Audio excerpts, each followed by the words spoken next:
Hello friends, स्वागत है आप सभी का मेरे YouTube channel SB coaching classes पर। और जैसा कि मैंने आपको अपने पिछले वीडियो में वांट हाफ फैक्टर यानी वांट हाफ गुणांक उसके विषय में जितनी भी जानकारी थी उतनी बातें बता दिया था।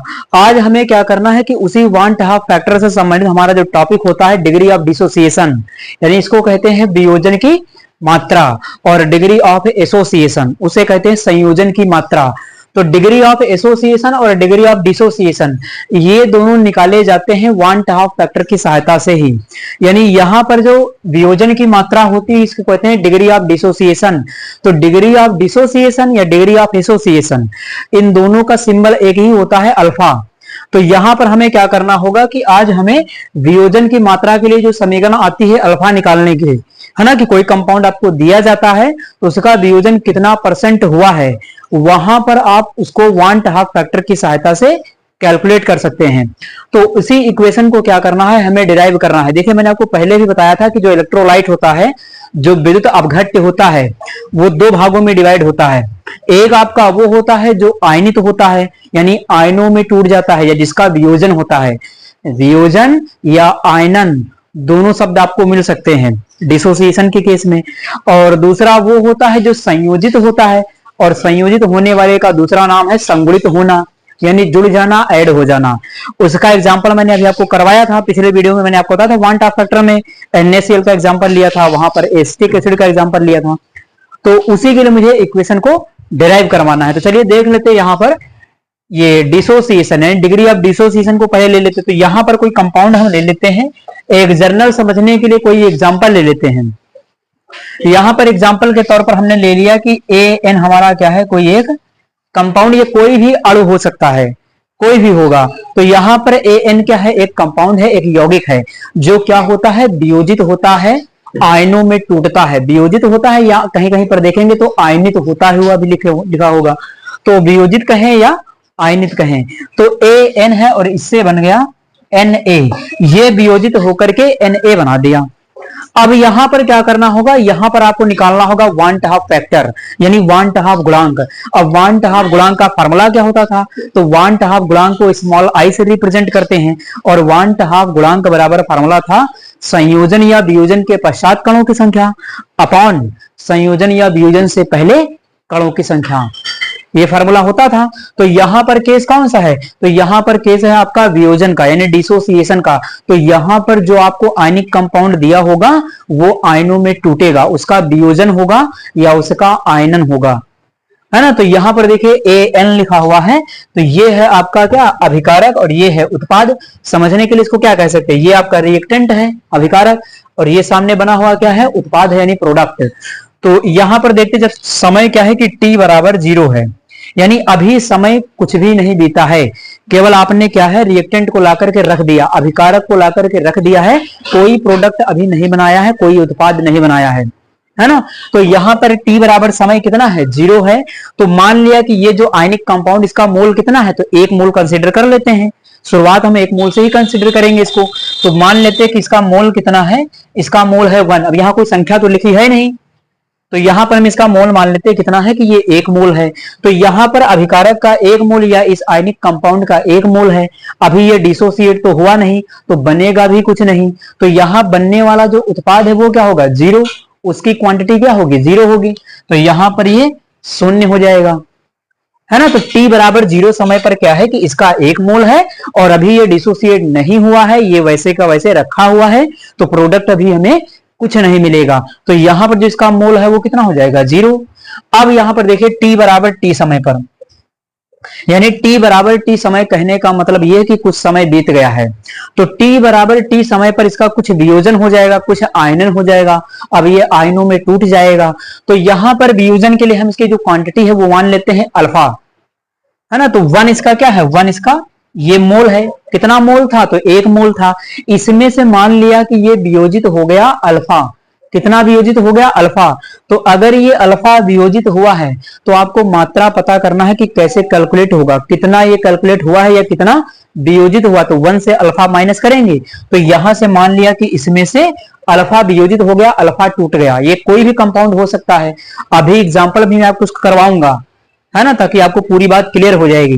तो 1 माइनस क्या कर दिया, ये अल्फा कर दिया। तो अगर ये अल्फा खत्म हुआ है तो ये बनेगा भी तो अल्फा।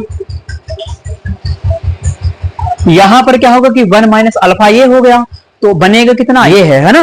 तो यहां पर क्या है कि 1 माइनस अल्फा, और ये क्या है, इसकी क्वांटिटी, इसका मोल कितना है n, ये इधर कणों की संख्या कितनी है n, तो n अल्फा, ये बनेगा भी n अल्फा, है ना। तो अगर n अल्फा बनेगा तो हमें क्या होगा, वन टाइप फैक्टर कैलकुलेट करना होगा।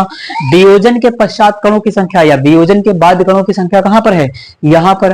तो 1 माइनस अल्फा ये हो जाएगा, और वियोजन से पहले कणों की संख्या ऊपर है तो उसको लिख लेंगे, यानी ये हो जाएगा 1 माइनस अल्फा, और प्लस में क्या होगा, ये n अल्फा बना हुआ है तो इसको कर देंगे n अल्फा। अपॉन में क्या होगा, वियोजन से पहले कणों की संख्या या मोलों की संख्या। तो वियोजन से पहले का केस कहां है, ये ऊपर वाली लाइन, t बराबर जब समय 0 है तो ये वियोजन के पहले का केस, यानी यहां पर कोई वियोजन नहीं हुआ है। तो t बराबर 0 पर यहां पर वैल्यू कितनी, 1, तो यहां पर हम लिख लेंगे 1। और अगर इसको भी लिखना चाहे तो 0 ऐड कर सकते हैं, प्रोडक्ट में 0 ऐड करने से कोई फर्क तो पड़ने वाला नहीं है, तो 1 + 0 हो जाएगा। ये हो गया।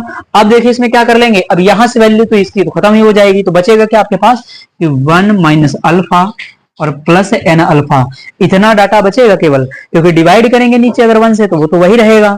अगर आप लिखना भी चाहे तो एक स्टेप और लिख सकते हैं कि यहाँ 1 हो गया, 1 से इसको डिवाइड करेंगे वही रहेगा, तो i की वैल्यू कितनी आएगी, i बराबर हो जाएगा, i बराबर देखिए यहाँ पर क्या 1 माइनस अल्फा, यहां से अल्फा कॉमन कर लीजिए, तो चलिए अल्फा कॉमन निकाल लेते हैं, यानी 1 प्लस अल्फा हमें क्या करना है, कॉमन ले लेना है ना। तो अल्फा यहां से हमने कॉमन ले लिया, बचा क्या हमारा n, और यहां पर क्या बचेगा, जहां पर कुछ नहीं बचा वहां पर 1 मान लेंगे, तो ये अल्फा हो गया, n माइनस 1 हो गया। यानी ये आपका फॉर्मूला बन जाएगा डिसोसिएशन के केस में, यानी डिग्री ऑफ डिसोसिएशन और वांट ऑफ फैक्टर किस प्रकार से रिलेशन होता है, i बराबर 1 प्लस अल्फा n माइनस 1। अब ये n क्या है, तो n है वियोजन के बाद या वियोजन के पश्चात प्राप्त धनायन और ऋणायन की संख्या। तो n क्या है यहां पर, तो n जो है आपका वो वियोजन के बाद प्राप्त धनायन व ऋणायन की संख्या, धनायन व ऋणायन की संख्या, ये है n।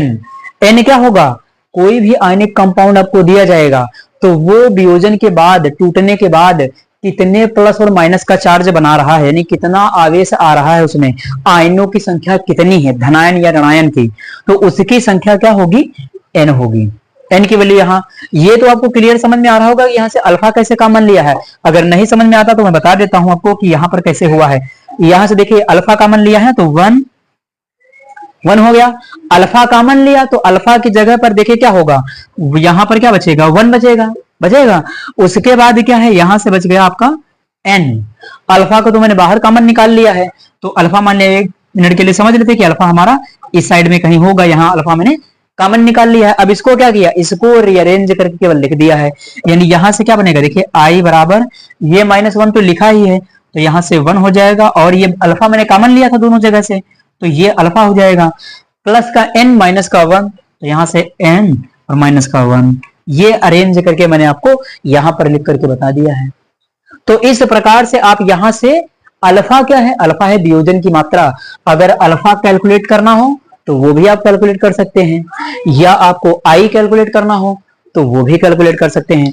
दोनों की वैल्यू यहां से आसानी से निकाली जा सकती है। तो आई है वांट हाफ गुणांक, अल्फा है आपका डिग्री ऑफ डिसोसिएशन यानी वियोजन की मात्रा।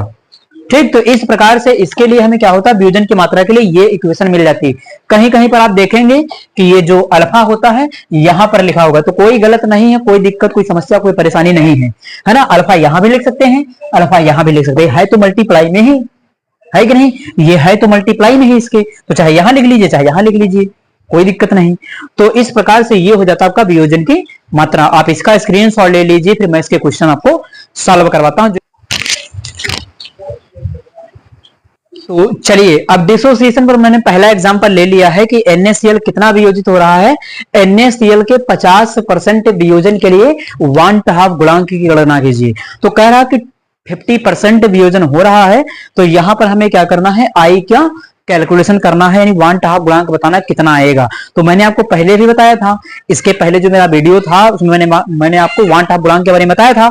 तो वहां भी मैंने आपको बताया था कि अगर कोई वियोजित होने वाला विद्युत अपघट्य है तो उसके लिए आई की वैल्यू हमेशा 1 से ज्यादा होती है। अगर कोई संयोजित होने वाला विद्युत अपघट्य है तो उसके लिए जो आई की वैल्यू, आई क्या है 1/2 गुणांक, यानी 1/2 गुणांक या आई की वैल्यू 1 से कम होती है। अगर कोई विद्युत अनवघट्य है, यूरिया ग्लूकोज शक्कर, ये आयनों में नहीं टूटते हैं तो इनके लिए आई की वैल्यू क्या होती है 1 होती है। ठीक, तो यहां एक छोटा सा एग्जांपल मैंने आपको समझाने के लिए ले लिया है कि NaCl मान लिया 50% वियोजन हो रहा हो तो आप इसको कैसे कैलकुलेट करेंगे, है ना। सवाल में आपसे कह दिया जाए, केवल इतना ही कह दिया जाए कि कैलकुलेट करिए, निकालिए, या किसी भी ऑब्जेक्टिव प्रश्न में दिया जाए। ठीक, चलिए इसको कैलकुलेट कर लेते हैं। NaCl कितना वियोजन है 50%। तो सबसे पहले हमें इक्वेशन लिखनी होगी NaCl की, यानी सोडियम क्लोराइड टूटता है आपका Na+ और Cl- में। सोडियम क्लोराइड ऐसे टूटता है Na+ और Cl-, इस प्रकार से ये वियोजित होगा या आयनित होगा। ठीक, तो यहां पर देखिए अब क्या, पहले तो हम मान लेते हैं कि समय t बराबर 0।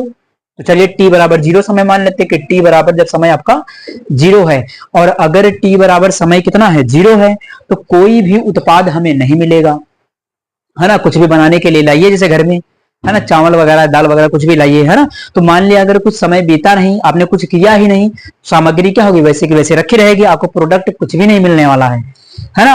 ये कब मिलेगा प्रोडक्ट आपको, जब समय के अनुसार आप कोई कार्य करेंगे। तो उसी प्रकार से जब समय के अनुसार ये कंपाउंड आयनित होगा तभी तो आपको कुछ मिलेगा, अल्फा की वैल्यू, है ना। तो यहां पर t बराबर समय 0 है। तो एक चीज और ध्यान कर लीजिए, मान लिया जैसे कहीं सवाल में आपको ये दे दिया जाता है 50%, 10%, 20%, है ना, 80%, 70%, कुछ भी परसेंट में दिया जाए, तो हमेशा आपको एक चीज ये कंसीडर करना है कि जो प्रारंभिक मात्रा है आपको वो कितनी रखनी है, 100 रखनी है ना। क्योंकि 100 रख करके, क्योंकि यहां देखिए 50% कह दिया है और डिसोसिएशन कितने परसेंट में होता है 100% में। भाई परसेंटेज क्या होता है 100 में बात होती है, तो यहां पर 50% कहा है ना, इसका मतलब डिसोसिएशन होगा 100% में। 100% में से ही तो आपसे कहा जाएगा कि इतना परसेंट उतना परसेंट ये वो बताया जाएगा, है ना। तो जितना परसेंट आपको कहा जाए, आपको जो प्रारंभिक मात्रा रखनी है, प्रारंभिक जो मोल रखना है वो कितना रखना है 100, है ना। तो इसको आंख बंद करके याद रख लीजिए कि जैसे मान लिया कोई अगर डाटा आपको सवाल में दिया जाता है कि 20%, 30%, 40%, 50%, 60%, इस तरीके से परसेंटेज में कोई भी संख्या आपको दी जाए तो हमेशा जो प्रारंभिक मात्रा है वो हमें 100 रखना होगा।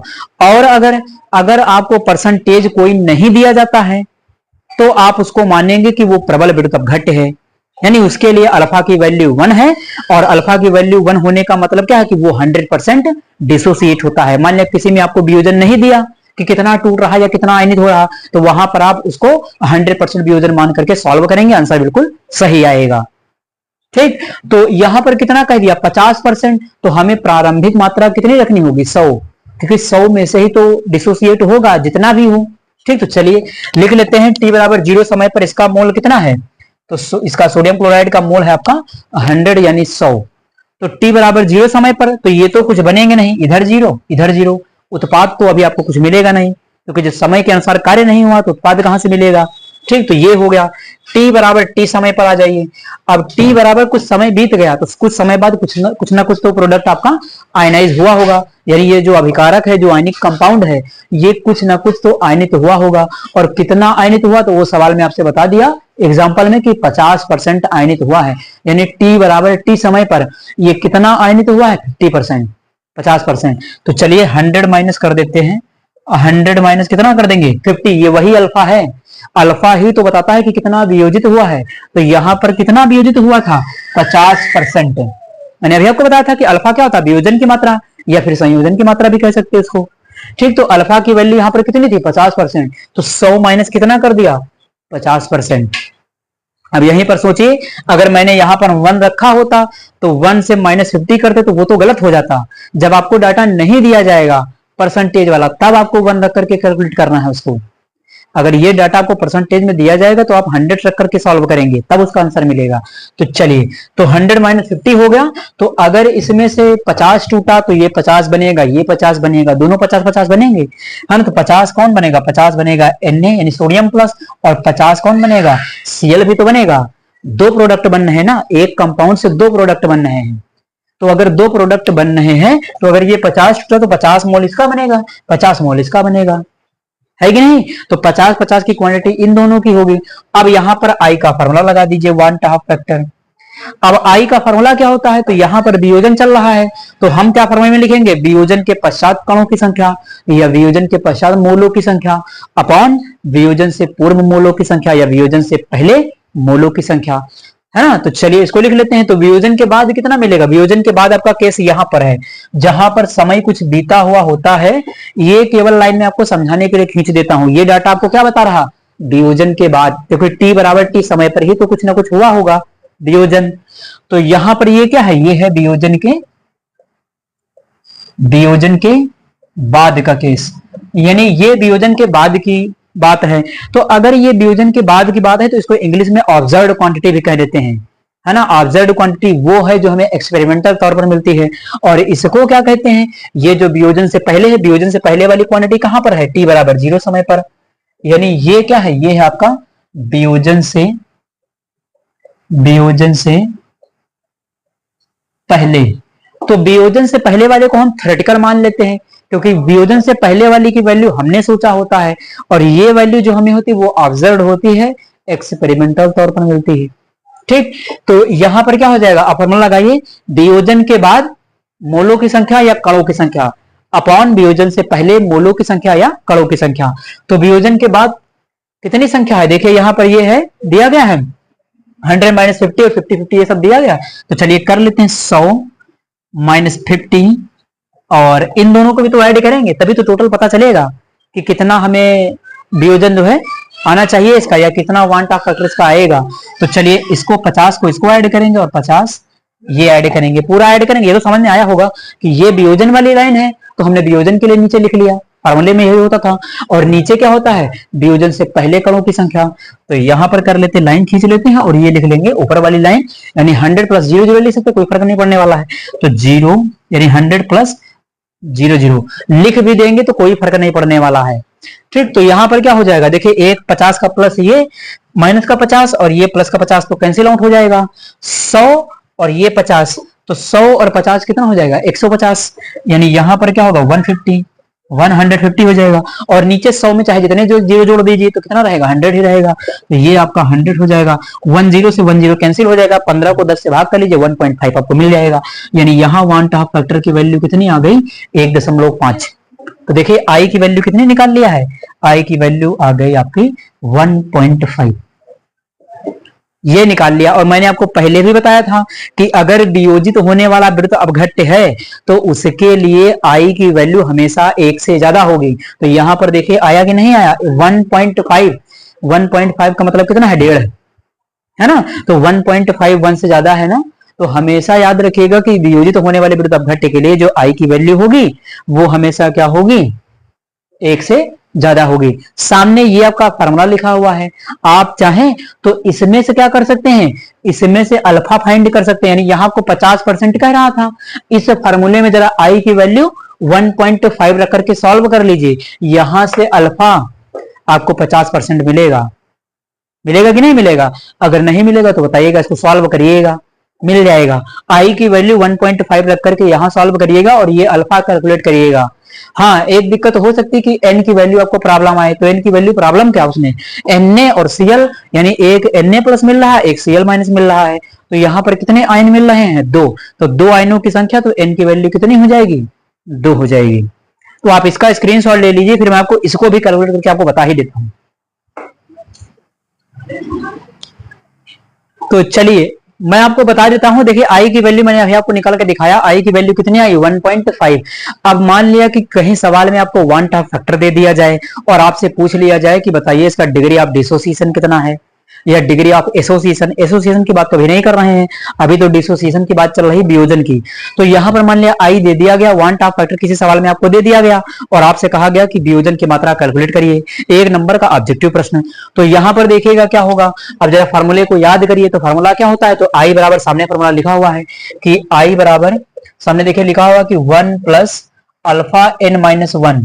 तो यहां बस केवल एक चीज आपको पता होनी चाहिए, क्या? एक चीज मतलब n की वैल्यू। तो NaCl कैसे टूटता है? तो NaCl आपका टूटता है Na+ और Cl- में। मान लिया कहीं n की वैल्यू आपको निकालने की जरूरत पड़े, है ना, वैसे पड़ेगी ही क्योंकि फार्मूला लगाएंगे तो निकालना पड़ेगा ही n। तो n क्या होता है, वियोजन के बाद प्राप्त धनायन और ऋणायन की संख्या। तो यहाँ पर n की वैल्यू देखिए, धनायन कितना है, संख्या में 1 है, ऋणायन कितना है, संख्या में 1 है, दोनों को ऐड कर दीजिए तो n की वैल्यू 1 + 1 कितना हो जाएगा 2। यानी n की वैल्यू, यानी वियोजन के बाद NaCl ने कितने धनायन ऋणायन दिए हैं, तो 1 धनायन दिया 1 ऋणायन दिया, तो n की वैल्यू कितनी हो जाएगी 2। ठीक, तो साफ साफ n की वैल्यू 2 रख दीजिए। ठीक, तो चलिए रख देते हैं n की वैल्यू 2 और i का मान कितना है 1.5, तो रखिए जरा इसको 1.5। यहां पर ये क्या है, तो 1 है। अब देखिए ये तो 1 रहेगा, वैसे ही आपको कैलकुलेट क्या करना है, अल्फा कैलकुलेट करना है, वियोजन कह रहा है। तो चलिए अल्फा लिख लेते हैं ऐसे। n की वैल्यू कितनी है, तो n की वैल्यू 2 है, सोडियम क्लोराइड एक Na और एक Cl मिलकर के 2 आयन बनाता है, तो यहाँ इसकी वैल्यू कितनी हो जाएगी 2, और ये कर दिया -1, तो 2 से -1 कर देंगे कितना 1 बचेगा। तो चलते जाइए आगे 1.5 हो जाएगा, और 1 प्लस उसके बाद क्या है, ये अल्फा दिया गया है तो यहां से 1 1 ही हो जाएगा, तो अगर मल्टीप्लाई भी कर लेंगे तो अल्फा ही रहेगा, है ना। तो यहां पर कितना होगा 1.5 और 1 प्लस अल्फा। अब जरा अल्फा आपको निकालना है तो अल्फा को जरा उधर ट्रांसफर कर दीजिए। देखिए अल्फा है ना, अल्फा आपको निकालना तो 1 को उधर ट्रांसफर कर दीजिए, तो अल्फा बराबर क्या होगा 1.5 और कितना हो जाएगा -1 होगा ना। अल्फा आपको कैलकुलेट करना है तो 1 को क्या करिए उधर ट्रांसफर कर दीजिए, और 1 इधर प्लस में उधर हो जाएगा माइनस में, तो अल्फा बराबर आपको कितना मिल जाएगा, ये माइनस कर लेंगे कितना आएगा 0.5, और 0.5 का मतलब क्या है, इसका वियोजन कितना हुआ है, तो इसका वियोजन हुआ है 50%, 50% वियोजन हुआ है। 0.5 जो आपका ये है वो इंडिकेट कर रहा है कि इसका वियोजन कितना है 50%। कैसे पता चला 50%, तो जरा 50% का परसेंटेज निकालिए, अभी देखिए पता चल जाएगा आपको। यहां पर देखिएगा इधर, जैसे आपको सवाल में कहा ही गया था कि अब मैंने आपसे कहा कि 50% है, अगर अल्फा की वैल्यू 0.5 आई तो उसका वियोजन कितना है 50%, तो 50% को जरा संख्या में कन्वर्ट करिए, तो 50% के क्या है, ये परसेंटेज हटाएंगे और नीचे क्या आ जाएगा 100 यानी 100, तो परसेंटेज का सिंबल हटाया और ये 100 और वो 0 से 0 कैंसिल आउट हो गया, 5 को 10 से भाग कर लिए 0.5 आपको मिल जाएगा। तो सीधे सीधे पता चल गया कि ये कितना है 0.5। देखिए आ गई वही बात, अल्फा कितना है 0.5। तो यहां से पता चलता है कि वियोजन कितना दिया गया है आपको, ये दिया गया है 50%। कहीं भी आपको कितना भी वियोजन दिया जाए, मान लिया ऐसे कह देता कि जैसे यहां पर कह देता कि 20% वियोजन, अब आपका 20% कितना होगा, तो अगर इसके लिए वन टॉप फैक्टर की वैल्यू अगर निकालेंगे आई की वैल्यू तो वो ही बता सकते, कोई दिक्कत नहीं। अगर इसके यहाँ अल्फा कैलकुलेट करना है, मतलब परसेंटेज को संख्या में बदलना है, तो आप यहाँ 20 करेंगे और नीचे क्या कर देंगे 100, एक जीरो से एक जीरो कैंसिल करिए, 2 को 10 से भाग करिए 0.2 मिल जाएगा आपको। यानी इसके लिए अल्फा की वैल्यू कितनी है, तो 0.2, और यहां से अल्फा की जो वैल्यूज हैं ये इनको रख करके आप यहां से वन टॉप फैक्टर भी निकाल सकते हैं। तो चाहे आई दिया जाए अल्फा पूछा जाए वो भी आप कैलकुलेट कर सकते हैं, या आपको अल्फा दिया जाए आई पूछ लिया जाए तो उसको भी कन्वर्ट कर सकते हैं। बस ये है कि अल्फा जो भी परसेंटेज आपको दिया होगा, परसेंटेज का सिंबल हटाइए, 100 से उस संख्या को भाग करिए, आपको पॉइंट में अल्फा की वैल्यू मिल जाएगी, और अल्फा की वैल्यू इस फार्मूले में रख दीजिए, आपका वन टॉप फैक्टर भी निकल आएगा, है ना। तो इस प्रकार से ये क्वेश्चन सॉल्व होता। आप इसका स्क्रीनशॉट ले लीजिए, फिर मैं आपसे अगले केस संयोजन की मात्रा की बात करता हूं।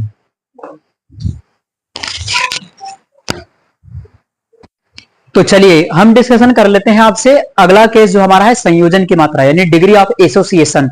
अब यहां पर क्या होगा कि कोई कंपाउंड, कोई आयनिक यौगिक क्या होगा संयोजित होगा, यानी जुड़ जाएगा। वहां वियोजित हो रहा था, टूट रहा था, तो टूटने के बाद आयनों की संख्या बढ़ रही थी।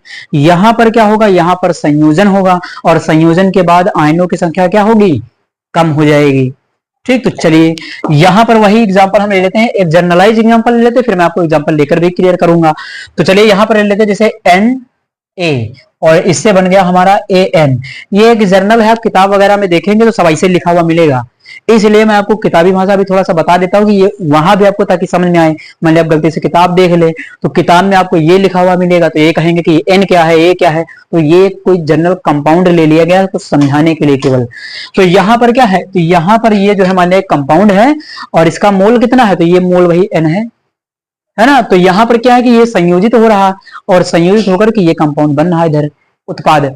तो चलिए यहां पर भी वही कर लेते हैं। सबसे पहले हमें क्या करना होगा, t बराबर 0 समय, जब समय कुछ नहीं होगा तो t बराबर 0 समय पर, t बराबर 0 समय पर हमने मान लिया कि इसका मोल कितना है, 1 तो चलिए यहां पर मान लेते हैं कि इसका मोल कितना है, 1 है। और 1 से इधर देखिए ये क्या है, तो 0 रहेगा, अभी तो 0 रहेगा, तो यहां पर ये 0 हो गया। उसके बाद t बराबर कुछ समय बीतेगा, यानी t बराबर t समय पर, है ना। तो मान लिया कि 1 में से कितना चला गया, 1 में से संयोजित होने के लिए चला गया अल्फा, यानी यहां से अल्फा चला गया इसमें से संयोजित होने के लिए, जुड़ने के लिए, ऐड होने के लिए, ठीक। तो 1 माइनस अल्फा हो गया। अब यहां पर देखिए क्या है, n से ये 0 हो रहा है, यानी ये क्या है कि आधा हो रहा, हाफ हो रहा, तो 1 से अल्फा निकल गया, तो ये कितना हो जाएगा, अल्फा बाई n। होगा कि नहीं होगा, ये समझ में आया यहाँ पर? अगर नहीं समझ में आया तो देखिए यहाँ पर ये n था, n से कितना बन गया, 1, है ना। यानी n से सीधे सीधे देखिए n से कितना बना है, 1, यानी n से इसका मूल कितना है, 1, तो 1 से कितना बनेगा, 1 से बनेगा 1/n, ये बनेगा। ये है यूनिटरी मेथड। यूनिटरी मेथड क्या होता है, तो यूनिटरी मेथड वो होता है, जैसे आपने छोटे क्लासों में पढ़ा होगा कि 2 कलम का मूल्य 10 रुपया है तो 20 कलम का मूल्य बताइए, है ना। तो वहां पर निकालते थे, सवाल करते थे कि नहीं करते थे। 2 कलम का मूल्य आपसे कहा जाता था कि 2 कलम का मूल्य कितने रुपए है, 10 रुपए है ना। तो पहले आपको क्या करना था, 2 कलम का मूल्य 10 रुपए है तो आपसे पूछा गया कि 10 कलम का मूल्य बताइए, तो आप क्या करते, पहले 1 कलम का मूल्य निकालते थे, उसके बाद उसको मल्टीप्लाई कर देते थे, तो आपको आंसर मिल जाता था। उसी प्रकार से तो 2 कलम का मूल्य 10 रुपया है तो 1 कलम का मूल्य कितना होगा, आप क्या करेंगे, 10/2। ये करते थे, करते कि नहीं करते? पहले आपको 1 कलम का मूल्य पता होना चाहिए, तभी तो आप 20 कलम का मूल्य बताएंगे। 2 कलम का मूल्य 10 रुपया है तो 1 कलम का मूल्य कितना होगा, तो 10 को 2 से भाग ही तो करेंगे, तो 10/2 हो गया। तो यहां पर यही मेथड लग गया कि n से कितना हुआ, n से देखिए यहां पर n है, n से इसका मोल कितना है, 1, यानी n से मोल हो रहा 1, तो 1 से कितना होगा, तो 1 से होगा 1/n, यही होगा ना। n से 1 हो रहा तो 1 से कितना, 1/n होगा। तो यहीं पर इसीलिए मैंने लिखा, देखिए यहां पर कितना टूटा, अल्फा, यानी इससे संयोजित होने के लिए कितना गया है, अल्फा, तो यहां पर क्या होगा, अल्फा बाई n, होगा कि नहीं होगा। जैसे n से 1 हो रहा था, जैसे यहां पर देखिए n से 1 हो रहा था तो अल्फा से क्या हो जाएगा, अल्फा बाई n हो जाएगा। अब 1 की जगह पर क्या है, यहां पर भी लिख सकते हैं, तो अल्फा से ये हो जाएगा अल्फा बाई n। तो यहां से इसको समझ सकते हैं कि n से 1 हुआ तो 1 से 1/n, तो ये अल्फा से कितना, अल्फा बाई n, या अल्फा से अल्फा बाई n, ये हो जाएगा, ठीक। तो ये तो मैंने आपको समझाने के लिए केवल लिखा हुआ था। यहां पर 1 से इसका 0 हो गया, यहां से 1 में से अल्फा निकल गया, होने के लिए 1 माइनस अल्फा, यानी अल्फा चला गया संयोजित होने के लिए। तो अल्फा अगर संयोजित होने के लिए चला गया तो ये बनेगा कितना, अल्फा बाई n। वही यूनिटरी मेथड जो मैंने अभी आपको बताया है कि 2 कलम का मूल्य कितना था, 10 रुपया था, तो 1 कलम का मूल्य कितना आपको फाइंड करना, डिवाइड करना पड़ेगा, तो उसी प्रकार से इसको भी लिख लिया गया। तो अब यहां पर आप वन टाइप फैक्टर निकाल लीजिए, आई। अब आई का फार्मूला, ये किसका केस है, संयोजन का है, यानी एसोसिएशन का है। तो फार्मूला क्या बनेगा, यहां पर बनेगा कि संयोजन के पश्चात कणों की संख्या या संयोजन के पश्चात मोलों की संख्या अपॉन संयोजन से पूर्व कणों की संख्या या मोलों की संख्या। तो संयोजन के बाद की कंडीशन कहां मिलेगी आपको, जहां पर t बराबर t समय दिया गया है, यानी जहां पर t की वैल्यू कुछ दी गई है वो है संयोजन, वो है संयोजन के बाद का केस। और जहां पर t बराबर समय 0 दिया गया है वो है संयोजन से पहले का केस, ये है। तो ये संयोजन के बाद है, इसको लिखना चाहें तो ये संयोजन के बाद, संयोजन के बाद कणों की संख्या या मोलों की संख्या इस वाले स्टेप में मिलेगी जहां t बराबर कुछ समय दिया गया होगा। जहां t बराबर समय 0 है वो संयोजन से पहले का केस है। तो यहां पर ये क्या है, संयोजन से पहले है, ये संयोजन से पहले कणों की संख्या। तो फार्मूला भी यही है कि संयोजन के बाद कणों की संख्या अपॉन संयोजन से पहले कणों की संख्या। तो यहां पर लिख लेते हैं 1 माइनस अल्फा, और प्लस में ये ऐड करना होगा तो प्लस अल्फा बाई n हो जाएगा। और नीचे क्या आएगा, नीचे आ जाएगा, देखिए ऊपर 1 है और 0 भी है तो 0 भी जोड़ सकते हैं, तो 1 प्लस 0 ऐड कर सकते हैं, कोई फर्क पड़ने वाला यहाँ पर नहीं है, यानी ये हो जाएगा 1 माइनस अल्फा और ये हो जाएगा प्लस अल्फा बाई n, और नीचे 1 ही रहेगा। अब यहां से क्या करना पड़ेगा, अल्फा अल्फा कॉमन लेना पड़ेगा दोनों जगह से। तो आई की वैल्यू आपको कितनी मिलेगी, ये मिल जाएगा, यानी अल्फा दोनों जगह से कॉमन ले लेंगे तो 1 प्लस अल्फा ये होगा, upon 1 minus n, 1 upon n ये हो जाएगा, और ब्रैकेट में इसको क्लोज कर देंगे, बंद कर देंगे, तो ये हमारा मिल जाएगा आई की वैल्यू के लिए संयोजन के केस में। यानी यहां पर आई बराबर क्या होगा 1 plus alpha 1 upon n minus 1। तो यहां पर आपको क्लियर हुआ, यहां पर जो मैंने कॉमन लेकर के दिखाया, देखो ये मैंने ऐसे किया हुआ है, इसको आप समझ भी सकते हैं, ये ऐसे करके दिखाया है। जैसे यहां से देखिए अल्फा अगर कॉमन ले लेंगे तो बचेगा क्या 1 माइनस 1 ये बचेगा, और प्लस 1 बाई एन, अल्फा तो मैंने कॉमन ले लिया है। तो अब यहीं पर इसको इतने को मैंने रीअरेंज करके लिख दिया है, इस 1 को छोड़ दिया, 1 तो प्लस का ही है, इतने को केवल अरेंज करके लिख दिया 1 ये हो गया, और अल्फा मैंने कॉमन लिया था तो अल्फा को प्लस में लिख दिया, 1 अपॉन एन को पहले लिख लिया है ब्रैकेट के अंदर 1 अपॉन एन, और ये बचा क्या -1, तो इसको मैंने यहां लिख दिया। यानी इस प्रकार से ये आपका बन जाता है। तो इसको यहीं पर मैंने लिख करके आपको दिखाया है। तो ये इस प्रकार से आई बराबर 1 plus alpha upon 1 upon n minus 1 हो जाएगा। तो ये हो गया आपके संयोजन की मात्रा निकालने के लिए 1/2 का फार्मूला, यानी 1/2 गुणांक। आप इसके द्वारा क्या करेंगे, यहां से अल्फा निकाल सकते हैं, यहां से आई निकाल सकते हैं। यहां फिर एन आया है, एन क्या है, तो एन वही पुराना अपना कि संयोजन के पश्चात प्राप्त धनायन और ऋणायन की संख्या। तो आप इसका स्क्रीनशॉट ले लीजिए। तो चलिए मिलते हैं अगले वीडियो में। Thanks for watching this video.